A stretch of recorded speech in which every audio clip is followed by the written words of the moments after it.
I want to begin by asking an honest question. By a show of hands, how many of you sometimes feel exhausted, overwhelmed, and sometimes discouraged in the Christian life? So most of you are honest. I appreciate it. I have good news. Jesus wants to give us rest. This is what he's saying in today's gospel. He says, "Come to me, all you who labor and are burdened, and I will give you rest." The immediate context here is that Jesus is contrasting the way that he offers from the way of following God's commandments under the heavy burden of the law as interpreted by the scribes and the Pharisees. Jesus is inviting people to rest in him and in his love. He says, "Take my yoke upon you and learn from me, for I am meek and humble of heart, and you will find rest for yourselves." Like, this is a promise of Jesus. He offers us rest and to learn from him, that is to imitate him. He says, "Take my yoke upon you," that yoke which is the instruction, the discipleship, the following upon him, for his yoke is easy and his burden is light. Following God does not need to be overwhelming. It doesn't need to crush us. And so Jesus invites disciples to rest in him as they struggle to follow him. And I believe it's not just simply about certain commandments, it's really about anything in the Christian life, that Jesus really is inviting us to rest in him. And so wherever you feel overwhelmed, wherever you feel discouraged or heavy burdened or just simply exhausted, he invites us to rest in him.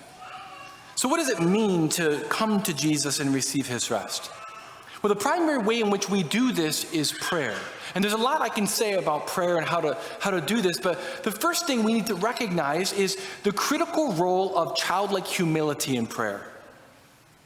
To be like children, to approach God with confidence.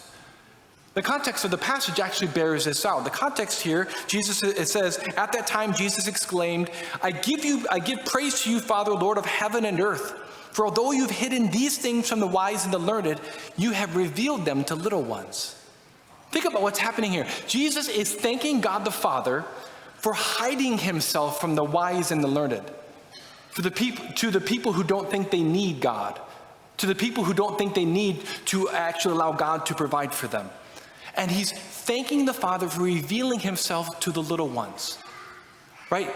Those who accept Jesus and his teaching must have humility to do that. In fact, it is precisely the humility of accepting Jesus that gives us access to what he offers. This is one of the reasons why pride blinds us and prevents us from accessing all that he has for us. And so the key, therefore, to prayer of coming to Jesus requires childlike humility. It requires becoming like a child to receive from him. Children, we know, little children are simple and trusting in their parents. They're simple and they're trusting in their dependence on them. And when children are in pain, they do not really hesitate running to their parents for them to feel better, to be better, because they trust in their parents' ability and desire to help them. It's a natural thing for them. And so it should be for us in our prayer when we experience suffering and pain, when we feel overwhelmed. And so I think part of the reason why we don't come to Jesus in our struggles, is because I think we've sometimes kind of come to believe that it's really up to us to handle them. It's up to us to figure it out. It's up to us to actually try to manage what's going on in our life. And so therefore, when we experience trial or difficulty in the Christian life, we can simply begin to believe, I must be doing something wrong. This is my fault. I just got to try harder. I just got to do it right. I just got to make sure that I get my life in order to be loved by God. Now, all of these are lies. Notice where the attention is. I've done something wrong. This is my fault. I have to try harder. The focus is turned inward. And when we focus inward and believe these lies, it's easy to become discouraged, and it's easy to become hard on ourselves, to believe there's something wrong with me. I can't do this. I'm stuck. I don't have what it takes. And if people knew what I struggled with, if people knew what my sins were, no one would love me. Now, of course, the paradox here is that Jesus knows what we struggle with. He knows our pain. He knows our sufferings. He knows all the stuff that's coming at us, and he understands us. And it's precisely because he sees us in them, he's saying, come to me. Let me care for you here. Let me give you rest. In other words, you were never meant to do this on your own. If Jesus was like that, then it is precisely in coming to him that we can have the rest necessary in order to be who God calls us to be. You see, God is wanting us to become like children, to give to him our cares and our troubles, where we're exhausted, where we're overwhelmed, so that he can love us in it and thereby strengthen us in it. There's 3 little steps that I believe that we can take to come to Jesus as a little child. Very simply. Number 1, believe Jesus wants to give you rest. Number 2, honestly share with him what's on your heart. And number 3, allow him to love you. Let me go through those very briefly. Number 1, believe Jesus wants to give you rest. If we don't believe that Jesus wants to give us rest, or that he can give us rest, we're not going to have a motivation to give to him our pains and our struggles. In fact, this faith is very important. But if I believe that he is who he says he is, and he actually understands what I'm going through and wants to be with me in it, then I will have the faith to approach him as a child. So the first is I have to believe that he wants to bless me in the place of suffering. The second is to honestly share with him what's on our hearts. That means we need to get away from pretending that we're a certain way in prayer. I don't know about you, but sometimes in prayer I'm tempted to be like, okay, Lord, this is all the things that I'm doing for you. These are all the things that are going great. These are all the ways in which I'm a good person and I have all these things going for me. And sometimes we can just avoid the place where we suffer in prayer. We can pretend to be a certain way because we think that it might actually get his attention. It might cause him to bless us. But that's exactly the opposite of what we should do. We should be really real with him about where we struggle, especially in the places of fear, because that's where he wants to be. So an honest prayer could look like, Lord, I'm really struggling being a wife and a mother right now. I'm overwhelmed by my kids. I don't seem to have the patience, or don't seem to have the love I need from my husband. Or as a husband, I feel like I'm a failure because I can't do this or this, and I honestly don't know if I have what it takes. That's the kind of prayer that allows our hearts to be open so that he can speak into it. He wants us to be real in our prayer. Because if we're not honest with ourselves as to where we are, then we're not ever going to allow God to love us where we are. And the final thing is to allow him to love you, right? To allow him to be with you in the place of pain, to not run away from it. And sometimes that means actually allowing him to speak into what you're experiencing. I'm going to give you a couple of examples from my own life to kind of flesh this out. So one of the things that we notice when we grow in the spiritual life, as we grow in holiness, as we follow Jesus, we become hyper aware of our weaknesses, right? Those who try to love are very clear as to where they're not loving. They become very aware of their weaknesses and their brokenness. And as we grow in the spiritual life, the temptation therefore is to try to fix ourselves, just simply to try harder. Can anyone relate? All right, so this is what I struggle with at times, right? And so I remember when I first came to the parish, I began to recognize as I was introducing myself to the parish and as I was beginning to lead the parish, there were a lot of things that were going well. But I began to realize that there were a lot of insecurities in my own heart with regard to how things might go, or maybe how people might be responding or not responding. I'll go, Lord, I don't know if they understand where I'm coming from, and if they know who I am, and people are making judgments about me. And there was like all these insecurities going on in my heart. And so what was I trying to do then as a response? I just thought I'd think through them.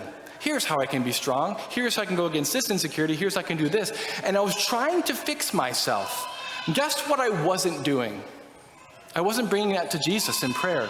I was not lifting it up to him at all. And at one point, the Lord convicted me of that. He's like, you're not talking to me about this. So I began to share with him all the ways in which I was struggling. I'm just trying to secure myself. And he immediately said to me, your insecurities are not your responsibility. All I want you to do is be yourself and love people. And immediately, the heaviness and the burden of having to be perfect, of having to have all these things figured out, completely left me. And I experienced a peace and a rest in him that I never would have if I hadn't given it to him. You see, as men in particular, we have insecurities, and if we don't bring them to God and are secure in Him, we will overcompensate to the people around us. And we become people see insecurity of men and when they try to overcompensate. The key is to bring them to Him so that He can love us in them and strengthen us in Him. That's where our security comes from. Another example is I absolutely love hearing confessions. There's nothing quite like being a vessel of God's mercy, the Father's mercy to the people of God. And so when I hear confessions, usually they're anywhere from an hour and a half to 2.5 hours of confessions. But during Lent and Advent, they get much longer, right? Because people want to approach the sacrament. So I remember one Advent, I was hearing confessions, and it was about 2.5 hours into it. And I don't know exactly what this guy was trying to do for me. He says, "Father, you're going to be here a long time. There's like 20 people out there waiting for you." And I remember thinking to myself, no way. And I began to complain to the Lord. You know that complain prayer? Does anyone else do that? Like, "Lord, there's no way I can do this. I'm exhausted." And I was like just complaining to Him. I said, "There are so many people out there." And immediately I heard Him say, "Yes, there is. Isn't it wonderful?" And I felt like at that moment, both like convicted, but also that impatience, that like frustration, my exhaustion completely was shifted because I gave the Lord an opportunity to speak into what I was struggling with by talking to Him about it. And I began to have His heart for the people that were in line. And I think I heard confessions for a whole nother hour after that. Didn't really have a struggle with exhaustion because I was resting in His love for the people I was called to serve. You see, these kinds of things are what we can do when we struggle, is to honestly acknowledge them. And sometimes it's not about hearing God at all. Maybe it's just simply about, "Lord, I'm really overwhelmed with this project at work. I don't even know if I can do this. And I just, here it is." And sometimes it's just simply about being at His feet and allowing Him to love you and to give you the strength and the peace that you so desire, that you so need in order to persevere. We want to approach Jesus as children, believe He wants to give us rest, share with Him what's on your heart, honestly, and then allow Him to love you. So where do you feel overwhelmed? Where do you feel exhausted? Where do you sometimes get discouraged in the Christian life? Because Jesus is saying to us today, "Come to me, all you who labor and are burdened, and I will give you rest." That's a promise. In just a few minutes, we are going to receive Holy Communion, and this is a perfect place to come to Jesus as a child, to come to Jesus with simplicity, to expose our hurt, to expose what's going on in our life, to allow Him to be who He says He is in our life. And my prayer is that as we approach Him with faith and to allow Him to love us in whatever's going on, that we can experience His rest and recommit ourselves to being credible witnesses to the restless world around us of the love that God has for us in His Son, Jesus.